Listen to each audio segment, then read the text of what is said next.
Hello, South Shore. Welcome back to third grade online with Miss Nazaripour. I hope you had a wonderful weekend. Happy Monday. This whole week, I have some special reading lessons for you where we will be continuing to ask and answer questions. But the lessons this week are not going to be about rainforest frogs. They're going to be about a certain kind of place in the world, a certain kind of climate.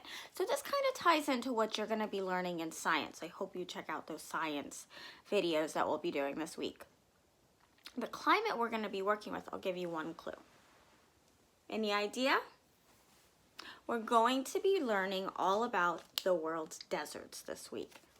And we're also going to be thinking really strongly about the things we know and the things we want to know, because good readers always ask themselves questions, especially when they're reading nonfiction, to help them learn new things. So what you're going to need for today is your journal, if you have it, and a pencil or anything to write with. Once you grab those things, come on back and let's get started thinking about what we already know about deserts. Okay, third grade, please turn to the next blank page of your journal and write today's date, which is 5-4-20. And then I would like you also to write the title of the book we're going to read today, Explore the Desert. We'll actually be reading this book most of the week. So I went ahead and wrote the title. And then I'm going to write a heading for what this portion of my notes is going to be about. And this portion of my notes is going to be about what I already know. So what I'd like you to do after you have written this, what I already know, what I'd like you to do after you've written this is to go ahead and pause the video, think about all the things you already know, and come back and see if some of the things you know I also know, and see what you know that I don't know. But while you've paused the video, I would like you to write down at least 2 things you know about the desert. Go ahead and pause the video and write down those 2 things you already know. So some of the things I already know about the desert is that all deserts are very dry.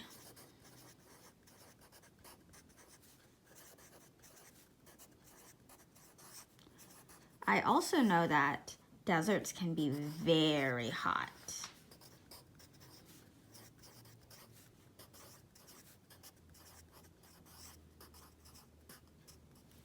I know that cactus grow in the desert.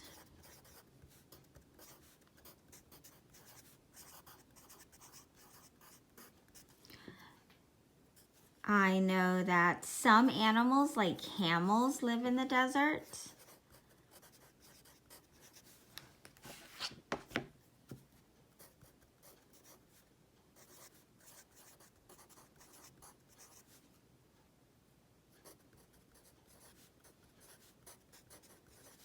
I know that some people live in the desert.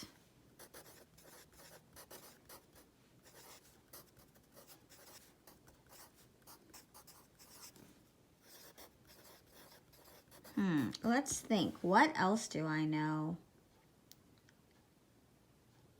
I also know it gets very cold at night in the desert.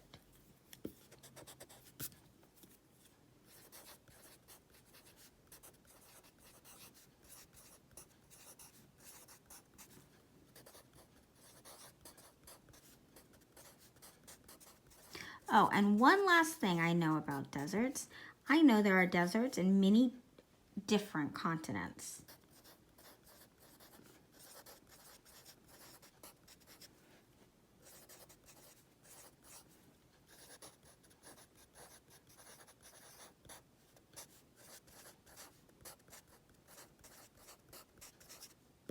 Those are some of the things, well, those are mostly all of the things I know about deserts right now. I wonder if you knew anything different than I knew, or did you learn something from me? Okay, third graders, like I told you, good readers ask and answer questions about their reading. I can already ask some questions before I even get started by thinking about what I already know. So, for instance, I already know that all deserts are very dry.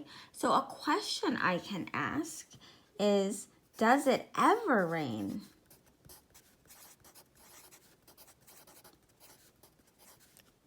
This is a good question because something else I knew is that cactus grow in the desert. So if there's cactus in the desert, there must be some rain even if it's really dry. So I'm wondering, does it ever rain in the desert? Another question I could ask is, how do people and animals, well, people, animals, and plants adapt, or that means get used to, living in the desert?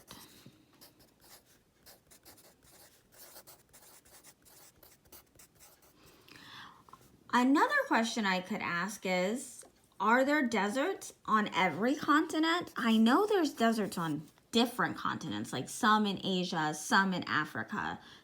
But are there deserts on every continent? I don't know that.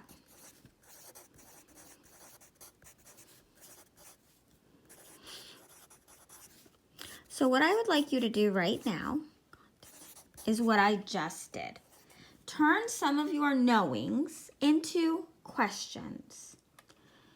You don't have to turn all of your knowings into a question, but I do need at least 2 questions that are based on what you already know.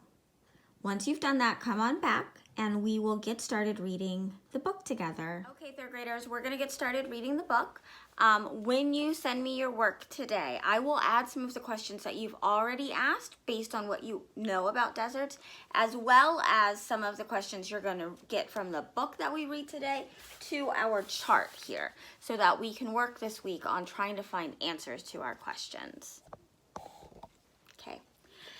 Explore the desert. And before we get started, there's a blurb on the back, so I'm going to go ahead and read that. The world's deserts are the driest places on Earth. Desert air is so dry, raindrops often evaporate before hitting the ground. Camels have adapted to this biome by storing fat and humps on their backs for times when there is little food or water. That's an answer to one of my questions. Discover many facts about the desert inside this book. Okay, so right away when I turn, I can see a text feature when I turn to this first page, and that's a table of contents. Remember that a table of contents tells us what each section is going to be about and what page it starts on. So today we're going to read both chapters 1 and 2.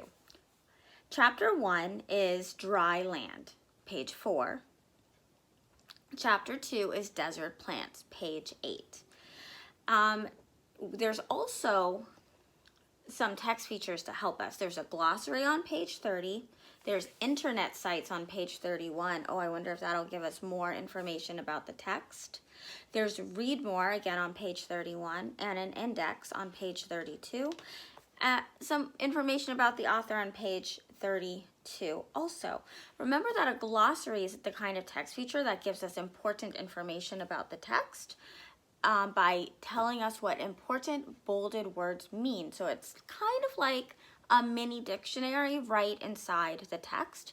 And an index helps us by telling us what page certain topics are going to be on. So, for instance, if you were going to do a research project on cactus, you might turn to the index and see if there are any cactus references in this book, and there's not, but there are plants, and there are plants on page 6 through 7, 8, 9, 10 through 11, 12 through 13, 14, 16, 17, 19, and the list goes on. So that I might learn something about cactus in this book. We'll have to find out. Okay, chapter 1, a dry land. And I can see there's some text features I'm gonna wanna take a look at. There's some labels, some captioning, a heading. The heading, again, tells us what this chapter is gonna be about, a dry land. A camel slowly walks across the hot, dry sand. Sunshine blazes down on the camel's rider. Wind blows the sand around them into giant dunes. The rider sips water. But the camel will travel many miles before it needs to take a drink. Its body is made to live in a land where water is hard to find. Animals like the camel are suited to live in the harsh conditions of a desert. The world's deserts are the driest places on Earth. Deserts get less than 10 inches of rain each year. There's an answer to one of my questions. Desert air is so dry, raindrops often evaporate before they reach the ground. And if you take a look at that word evaporate, were you wondering what it meant? I was. I'll find out in the glossary. I think I know, but let's check my learning. Evaporate, the action of a liquid changing into vapor or a gas. Heat causes water to evaporate. So I remember that's part of the water cycle where it gets really hot and the water turns into a liquid and floats up to make condensation in the clouds. So here I can see camels, that's the label, and there's a caption. Some people use camels to travel in hot, dry deserts. Camels can go a long time without water. So right away I can see that there's two special print, two bolded words. So let's look those up before we start reading. Get our minds ready to think about what this text is going to be about. Because I've got a subheading here, the desert biome. And the word that we're going to look up is biome. Biome, an area with a particular type of climate and certain plants and animals that live there. And the next word we're going to look up is climate, the usual weather in a place. So if you're from Seattle, you know, like I do, that the weather here is often rainy. It makes all the beautiful green things grow. So our climate is rainy, and the biome, again, is an area with a particular type of climate and certain plants and animals that live there. So our area would be the Pacific Northwest, not a desert. In the desert biome, a community of unique plants and animals have adapted to the dry climate. Desert plants and animals depend on each other for survival. Desert plants provide shelter and food for desert animals. Animals help plants by spreading their seeds throughout the desert.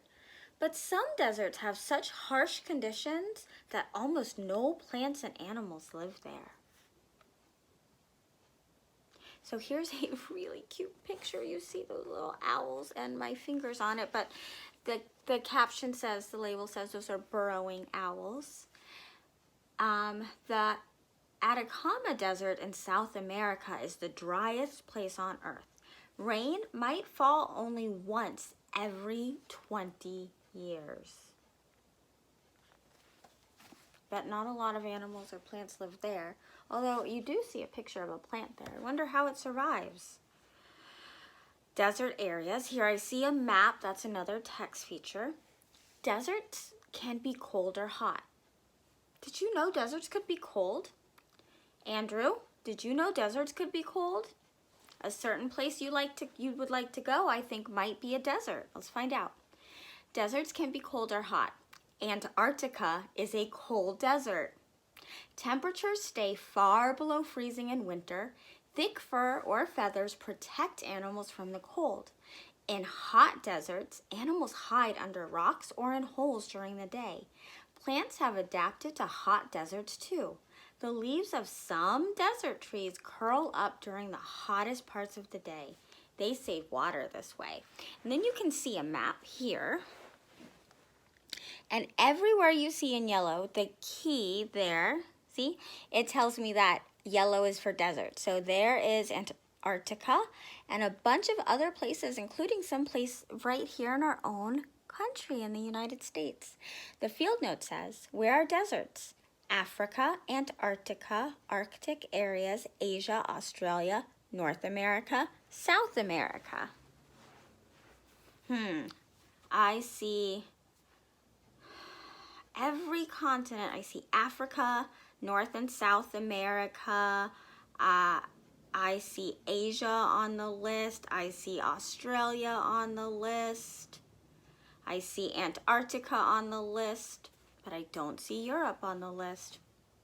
I think I just answered one of my questions, or I think the author just answered it for me. All right, it's your turn. I want you to pause the video and think of a question that you have about the dry land. Think about what you just read about, what we just read about, the biome, how animals survive. Think about the map and ask at least one question. Go ahead and pause the video, write down one question about this chapter, and when you're done, come on back, we'll read chapter 2 together. Chapter 2, the heading says desert plants. I don't see any bolded words, but I see lots of plants and I see labels and captions. Splash, raindrops splatter on the desert. Desert plants have waited months, maybe even years for the rain. Rain brings life to the desert. After a few days, hidden seeds start to sprout.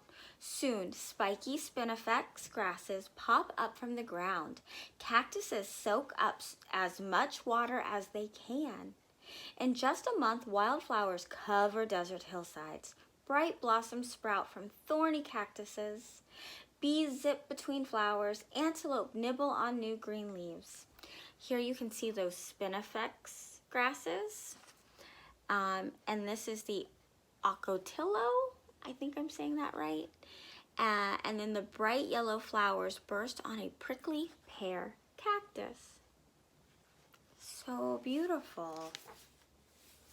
The subheading says that this part of the text, it's still going to be about desert plants, but this part is about saving water. That's the subheading. Because rain is rare in the desert, plants must have water. Plants must store water. Prickly cactuses have ways to live in the desert. Shallow roots spread out to collect water across a wide area of the ground. Hard, waxy skin holds in water. Sharp spines keep thirsty animals away. Fact 1. The yucca plant is a food for many desert dwellers.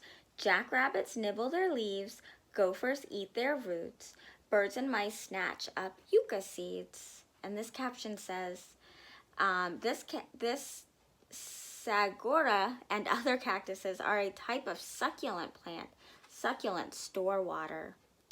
The Nara plant grows in the dry Nambia desert. The bush's roots store water. So there's the cactus, there's the yucca plant, and there's that bush, the Nara plant. In Africa's Namib Desert, small leafless bushes dot the brown rocky ground. The twisted gray branches make the plants look dead, but they aren't. To live in this harsh land, the Nara plant has thick roots deep underground that store water. So lots of different ways that these plants have adapted to living in this harsh environment.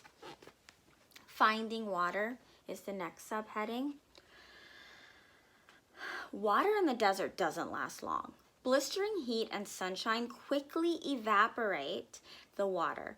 Tree leaves shrivel and die. Once the water is gone, but the dead leaves on the Joshua tree don't fall off. The leaves shade the trunk and keep it from dying in the hot sun. A Joshua tree grows tall in the Mojave Desert in the western United States. This is a cactus fruit.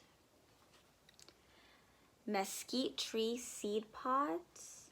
Oh, look at that cute guy. It says, a desert mouse eats seeds it finds on the hot desert sand. Desert life changes during the dry season. Seed pods and fruits take the place of bright flowers. Desert animals eat plants to give them enough water to survive until the next rainfall. Tortoises munch on juicy cactus fruits. The dry seed pods of a mesquite tree rustle in the wind and drop to the ground. A field mouse snatches up a pod. Seeds in the pod have water locked inside their smooth shells.